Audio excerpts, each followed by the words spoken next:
अगली ट्रिक है हमारी, जो कप होते हैं तो इसके अंदर जो जब हम चाय बनाते हैं और चाय पीते हैं तो इसके अंदर एक छोटी सी लेयर कोने में चाय की जम जाती है, जो कि बहुत गंदी लगती है। जब हम किसी को चाय परोसते हैं तो ऐसा लगता है जैसे गंदे कप में ही डाल दिया हो। तो अब हम इसमें डालेंगे विनेगर। तो विनेगर जो होता है उसमें उखाड़ फेंकने की बहुत शक्ति होती है, तो इस चाय की लेयर को उखाड़ फेंकती है। तो बस हमने एक कप में ही थोड़ा सा जो विनेगर है वही डाला है, और थोड़ा सा विनेगर हम इसी में से इसमें डाल देते हैं, क्योंकि इसके लिए ज़्यादा विनेगर की ज़रूरत नहीं है। और जो ख़राब टूथब्रश होते हैं उससे हमें इसे मल के साफ़ करना है। तो फ्रेंड्स, आप देखेंगे कि जो आपके कप है ना वो बिल्कुल चमकदार हो गए हैं। ये बहुत यूज़फुल ट्रिक है, आपको ज़रूर से पसंद आई होगी। तो फ्रेंड्स, हमारे कप में जो चाय की लेयर जम जाती है वो हट गई है। इसके ब्रश में विनेगर लगा हुआ है, तो ये कप हमारे बिल्कुल साफ़ हो गए हैं। अब इन्हें हम एक साफ़ पानी से इन्हें साफ़ कर लेते हैं। आप देख सकते हैं कि फ्रेंड्स, हमारा जो कप है वो अच्छे से साफ़ हो गया है और चमकदार हो गया है। फ्रेंड्स, इनको भी हमें बिल्कुल नहीं फेंकना है, ये बहुत ही यूज़फुल हो सकते हैं, क्योंकि इनकी सब्ज़ी भी बनाई जाती है। इन्हें काट कर और इसमें आलू डालकर आप आलू गोभी जैसी सब्ज़ी बना सकते हैं, और या फिर इन्हें घिस करके और इन्हें उबाल करके निचोड़ करके अजवाइन में भूनकर भूजी बनाई जा सकती है। तो अब अगली ट्रिक है, ये जो छिलके होते हैं लौकी के, तो इस डंठल को हमें, जब हमारे पैरों में आजकल जलन होती है तो तलवों में हमें इसे मलना है। इससे हमारे पैरों की जलन शांत हो जाती है, और इसके जो चंदे निकलते हैं लौकी के, इन्हें भी मल देना है। तो इससे हमारे जो तलवा होता है उसमें बहुत आराम मिलता है, और इसे गोल गोल राउंड में इस तरह से धीरे धीरे मसाज करनी है। तो फ्रेंड्स, आप देखेंगे कि आपको बहुत आराम मिलेगा, और आप में के जो गर्मी से सिर में दर्द हो जाता है वो भी ख़त्म हो जाएगा। और फ्रेंड्स, गर्मियों का मौसम है और मच्छर भर भर के आने लगे हैं गैस पर, और इसमें हम 2 चम्मच सरसों का ऑयल डाल रहे हैं। तो मैंने ऐड की है इसमें अजवाइन, क्योंकि मच्छरों को अजवाइन की महक बिल्कुल भी पसंद नहीं होती है। और इसमें मैंने तेज पत्ता भी डाला है, थोड़ी दालचीनी भी ऐड की है, और 2 काली मिर्च भी ऐड की हैं। और जब इसे हम जलाएंगे तो इसका जो अरोमा निकलेगा, इससे मक्खी मच्छर भाग जाएंगे और मच्छर हमें बिल्कुल भी नहीं काटेंगे। और इसे कर दिया है, और एक रुई की बाती हम बना लेते हैं, क्योंकि जब ये जलेगा तो जो इससे धुआं निकलेगा उससे मक्खी मच्छर भाग जाएंगे, और हमें कमरा बंद करने के बाद ही इसे जलाना है। तो जो इसका धुआं निकलेगा वो सब बंद कमरे में मक्खी मच्छर सब भाग जाएंगे, लेकिन मक्खी मच्छर बाहर चले जाएंगे और बिल्कुल भी नहीं काटेंगे, और आप चैन से सो पाएंगे। तो ये बहुत ही यूज़फुल सी ट्रिक है, आप इसे ज़रूर से फॉलो करिएगा।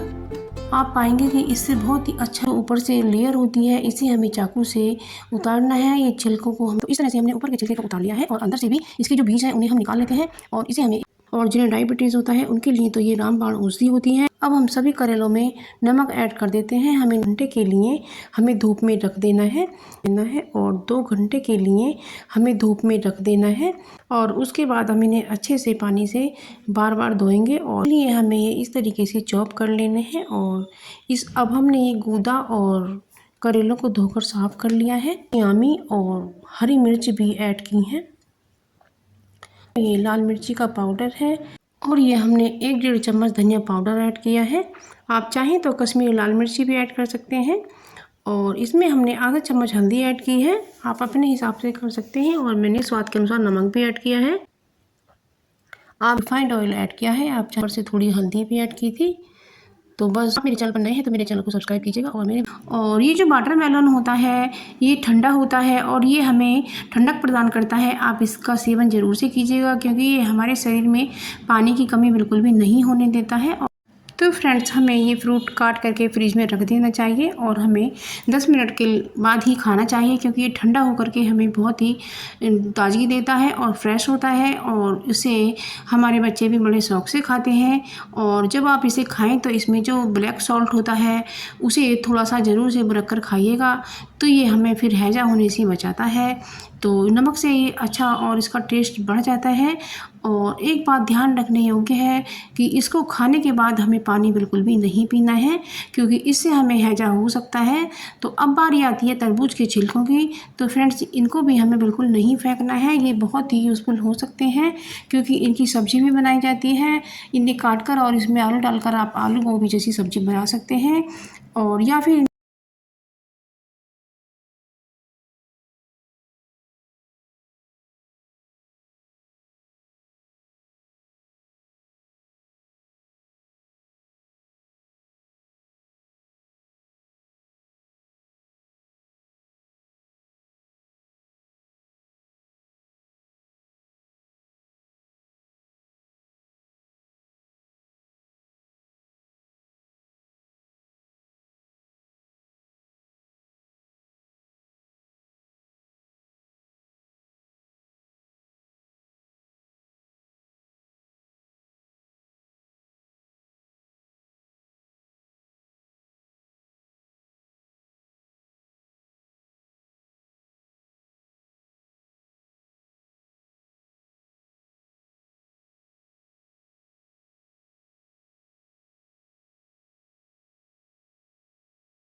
हमारी चूड़ियाँ होती हैं इधर उधर पड़ी रहती हैं, तो हमें इन्हें हैंगर में करके अच्छे से रख सकते हैं। तो हमें लेना है हैंगर और इस तरीके से खोल करके उसमें चूड़ियों को हमें डाल देना है।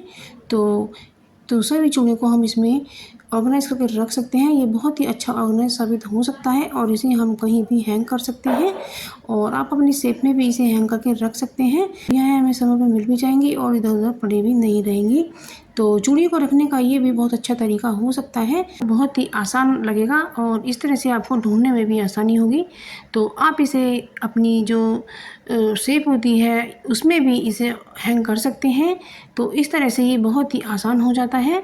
तो आपको ये बैंगल रखने का तरीका बहुत पसंद आया होगा। और फ्रेंड्स, आप मुझे कमेंट सेक्शन में ज़रूर बताइएगा कि आप मेरी वीडियो दुनिया के किस शहर या गांव से देख रहे हैं और मुझे जानकर बहुत ही खुशी होगी, क्योंकि मुझे पता चल पाएगा मेरी वीडियो कहाँ देखी जा रही है, काम आने वाली है। इसमें मैं कुछ ऐसी यूनिक सी टिप्स लेकर आई हूँ जो आपको बहुत पसंद आएंगी और आपकी बहुत ही यूज़फुल साबित होंगी। तो सबसे पहली टिप है मेरी ये रुई की बत्ती को लेकर। जब हम घर पर ही रुई की बत्ती बनाते हैं तो ईज़िली बहुत अच्छे से बन जाती हैं और इस पर आप दूध ज़रूर से लगाइएगा। तो आप जब बाज़ार से रुई की बत्ती लेकर आते हैं तो वो बहुत मोटी होती हैं और जल्दी जल्दी से जलकर ख़त्म हो जाती हैं। तो इसलिए आप ये घर पर ही इस तरह से बत्ती बनाइएगा और इसमें दूध ज़रूर से लगाइएगा, क्योंकि इसकी जो बत्ती की जो नोक होती है वो कैड़ी हो जाती है और बहुत अच्छे से जलती है। अब तो फ्रेंड्स, मैं उम्मीद करती हूँ कि ये टिप आपको ज़रूर से पसंद आई होगी। तो अब अगली टिप है मेरी फूल को लेकर। तो फ्रेंड्स, जो हमारी चाय की पत्ती घर पर निकलती है उसे बिल्कुल ना फेंकें। तो उस चाय की पत्ती को धोकर आप अपने गुलाब के पौधे में डालें तो उसके जो फूल है ना बहुत ही मोटे और बड़े आएंगे और ये काफ़ी दिनों तक रहते हैं। ये मेरा इंग्लिश गुलाब है, ये कम से कम भी 20-25 दिन तक फूल रहता है और ये मुरझाता नहीं है और ये बहुत ही खूबसूरत फूल है। आप फ्रेंड्स वो चाय की पत्ती की ही खाद इसमें डालिएगा, ये बहुत